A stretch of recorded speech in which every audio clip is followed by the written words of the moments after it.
हाँ, सभी लोग शांति के साथ बैठ जाएंगे। बोलिए चिंतामणि पारसनाथ भगवान की, गुरुवर आचार्य श्री विद्याभूषण शतपथी सागर जी महाराज की, गुरु माइक स्वांत श्रीमती माता जी की जय।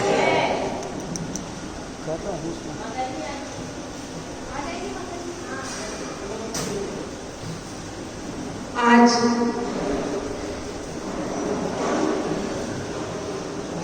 पर्युषण पर्वराज का 6वां दिन हमारे बीच में है और 6वें दिन में अब उतरते हुए हैं कि चढ़ते हुए हैं? पहले आप चढ़ रहे थे, अब क्या हो रहा है? उतरना प्रारंभ हो रहा है।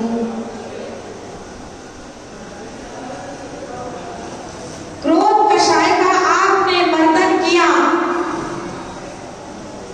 क्षमा धर्म को प्रकट किया,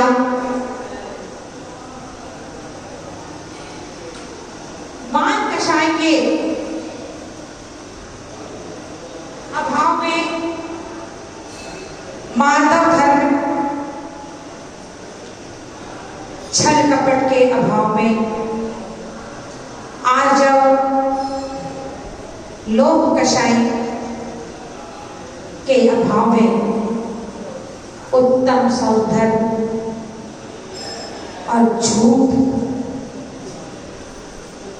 के अभाव में सत्य धर्म प्रकट किया।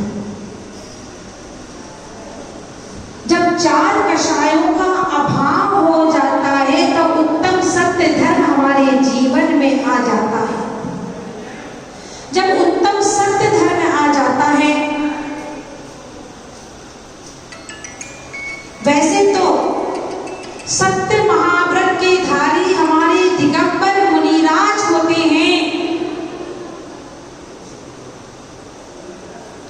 एक बार एक मुनिराज जंगल में बैठे हुए थे। एक शिकारी आया और मुनिराज से बोला कि आपने यहां से गाय जाते हुए देखी क्या? तो मुनिराज सत्य महाव्रती थे, उन्होंने क्या जवाब दिया? झूठ भी नहीं बोला और जीव की रक्षा भी की। उन्होंने क्या कहा? जो देखती है वे बोलती नहीं है और जो बोलती है वह देखती नहीं है। इसका मतलब वह शिकारी सोचने लगा कि मुनिराज ने देखा नहीं है और वह आगे दूसरी दिशा में चला गया।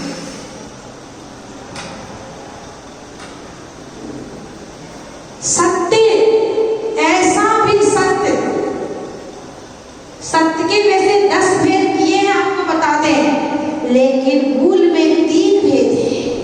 एक आध्यात्मिक सत्य है, एक आगम सत्य है, एक लोकाचार सत्य है। आध्यात्मिक सत्य कैसा? जो वस्तु का रूप है, वस्तु का स्वरूप है, जैसा है उसको वैसा ही मानना। आगम, जिनेंद्र प्रभु की ओंकार रूप ध्वनि में जो खिला और गणधरों ने जिसकी व्याख्या की, उसके अलावा अपनी ओर से कुछ ना लगाना।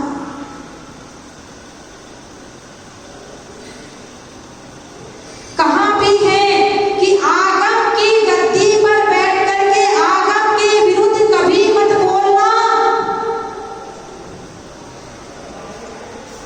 लोभ के वशीभूत होकर के झूठ मत बोलना आगम की गद्दी पर बैठ करके।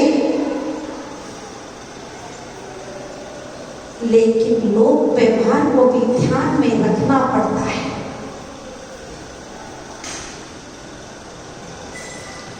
लोकाचार सत्य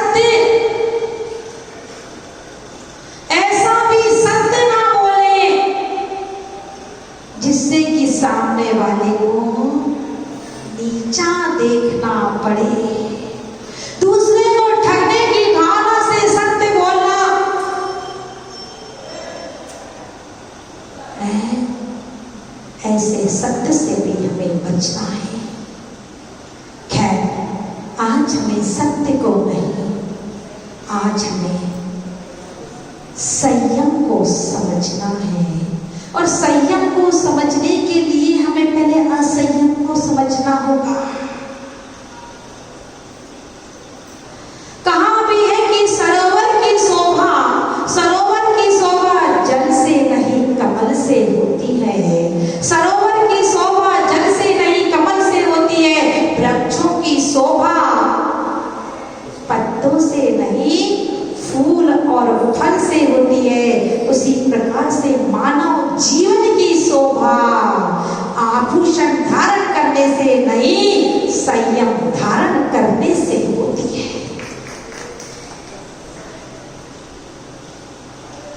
नहीं तो बिना संयम के व्यक्ति जिस प्रकार से बिना ब्रेक की जो गाड़ी होती है,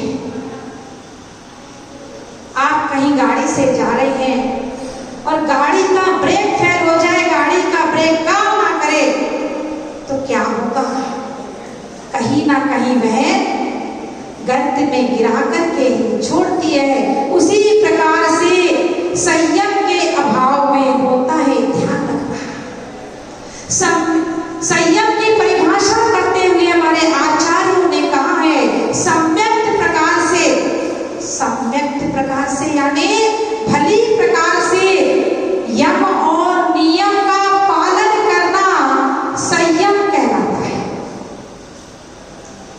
यम और नियम का पालन करना, यम किसे कहेंगे और नियम किसे कहेंगे आपको पता होगा।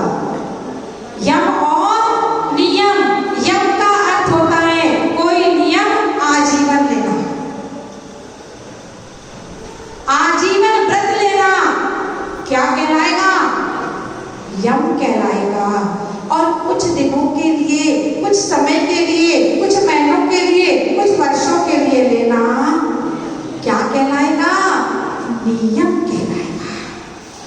और हमारे आचार्यों ने संयम को दो भागों में बांटा है, एक इंद्रिय संयम और दूसरा प्राणी संयम। इंद्रिय संयम किसे कहेंगे पता है आप लोगों को? 5 इंद्रिय के विषय में आसक्त होना है, होना ना? नहीं, जो 5 इंद्रियों के जो विषय हैं उसमें आसक्त नहीं होना इंद्रिय संयम कहलाता है। और प्राणी संयम किसे कहेंगे?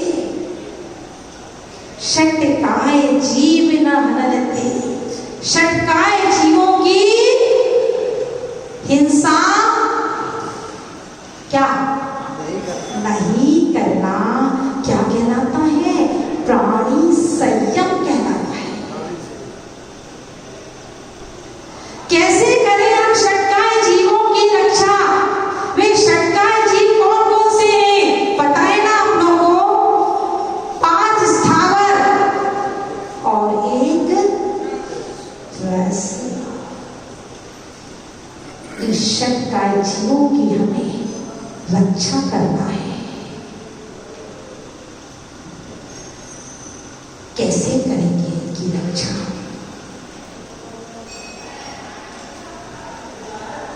प्राणी संयम, इंद्रिय संयम, इन दोनों के माध्यम से हमें अपना जीवन, संयमित जीवन को मजबूत बनाना है। जब ये इंद्रियां कहें, इस पर सब इंद्री क्या कह रही है? एक जमीन बड़ी चुभ रही है,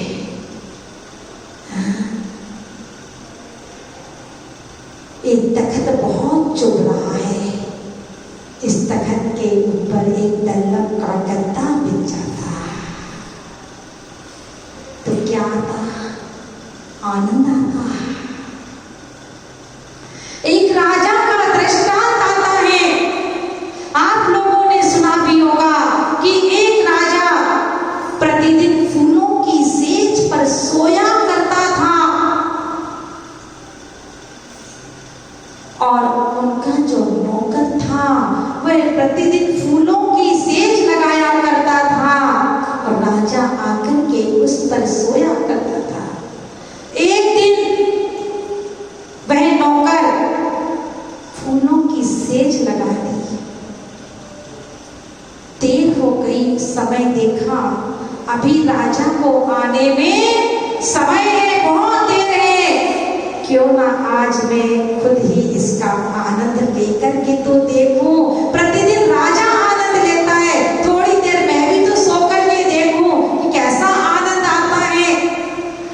और वह सो गया, लेट गया। लेटते ही उसे नींद आ गई। मुलायम मुलायम डल्लभ के गद्दे पर फूल पड़े हैं, खुशबू आ रही है। और जैसे ही वह लेटा, थका हुआ तो था ही, नींद आ गई और सो गया। और उतने में राजा आ गया। जब राजा आया तो राजा क्या देखता है कि नौकर मेरी सेज पर सो रहा है, इसकी ऐसे कैसे हिम्मत हुई। और उसने क्या किया, डंडा कोड़ा दिया और कोड़े से किसकी पिटाई की, नौकर की पिटाई प्रारंभ कर दी। जैसे ही मारना शुरू करा, नौकर उठ करके बैठ गया। और नौकर क्या कर रहा है, रो नहीं रहा, ध्यान रखना। नौकर जोर जोर से हंसने लगा और उसको हंसते हुए देख करके राजा पूछने लगा कि तुझे मैं मार रहा हूं और तू हंस रहा है, क्यों हंस रहा है, क्या कारण है तेरे हंसने का। तो ये क्या कहता है, राजन मैं इतनी सी देर सोया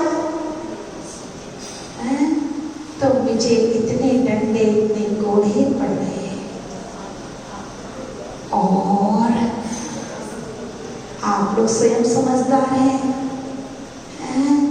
कि वो क्या कहना चाह रहा था कि मैं थोड़ी सी देर सोया तो मुझे इतने डंडे बरसे, इतने पड़े, मैं चिंतन कर रहा हूं। कहना क्या है। और माता जी भी हमारे बीच में आ गई। माता जी को भी आपको सुनना है। उत्तम संयम धर्म पर माता जी आपको सुनाएंगी। हमें अपने जीवन में एक एक इंद्रिय को स्पर्शन, रसना, घ्राण, चक्षु और कर्ण, इन पांचों इंद्रियों को हम एकदम से बस में नहीं कर सकते, कोई बात नहीं, लेकिन हम जितना हो सकता है उतना तो कर सकते हैं। आप पूरा नहीं कर सकते, थोड़े समय के लिए कर सकते हैं, और भी नहीं कर सकते। तो आप जितनी देर के लिए यहाँ पर बैठे हैं, अभी आप जितनी देर के लिए यहाँ पर बैठे हैं, उतनी देर के लिए आप त्याग कर दो। और इसके बीच में यदि आपके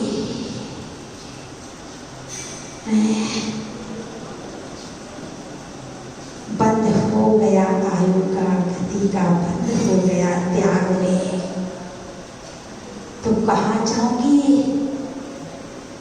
त्याग में यदि हमारा मरण हो गया, पता है क्या समय का है, पता है। अभी आप बैठे हैं, हमें पता है कि आप बाहर भी निकल सकते हैं कि नहीं निकल पाएंगे, नहीं पता है। एक क्षण का भी भरोसा नहीं है, पल का भी भरोसा नहीं है क्या, नहीं है।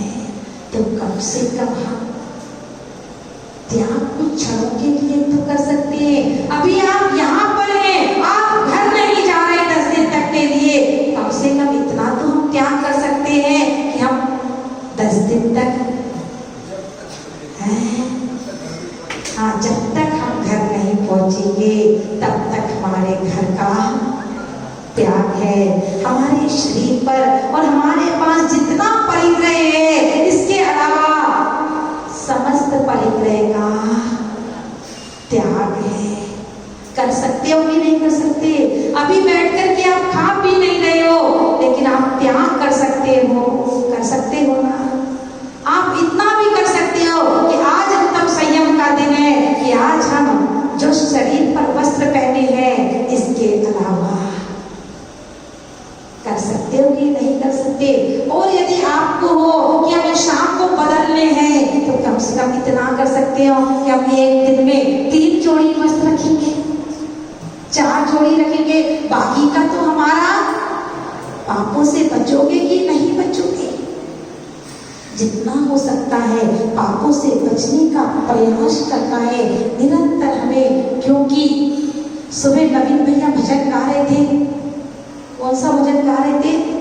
जवानी और वो हैं बुढ़ापा।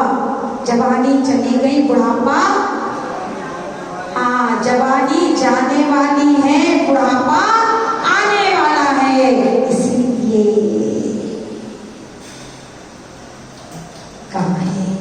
जीवन की किसी भी पल में वैराग्य उपज सकता है। संसार में रहकर प्राणी संसार को तज सकता है। कहीं दर पड़े देख विरक्ति, कहीं ब्रतन देख वैरागी, बिन कारण दीक्षा लेता वे पूर्व जन्म का त्यागी। निर्ग्रंथ साधु भी इतने सद्गुण से सज सकते हैं। संसार में रहकर प्राणी संसार को तज सकता है। उसके बाद क्या कहा है? आत्मा तो अजर अमर है, हमें आयु गिने इस तन की। क्या कह रहे हैं कि जो आत्मा है वह कैसी है? अजर और अमर है। हम आयु किसकी गिन रहे हैं? हम क्या कहते हैं? इतने वर्ष के हो गए, इतने वर्ष के हो गए, इतने वर्ष के हो गए। आत्मा का होता है क्या? आत्मा तो अजर और अमर है। आत्मा तो अजर अमर है, हमें आयु गिने इस तन की। वैसा ही जीवन बनता जैसी धारा चिंतन की। वह सब को समझा पाता जो स्वयं समझ सकता है। संसार में रहकर प्राणी संसार को तज सकता है। संसार को तज सकता है। बोलिए चिंतामणि पारसनाथ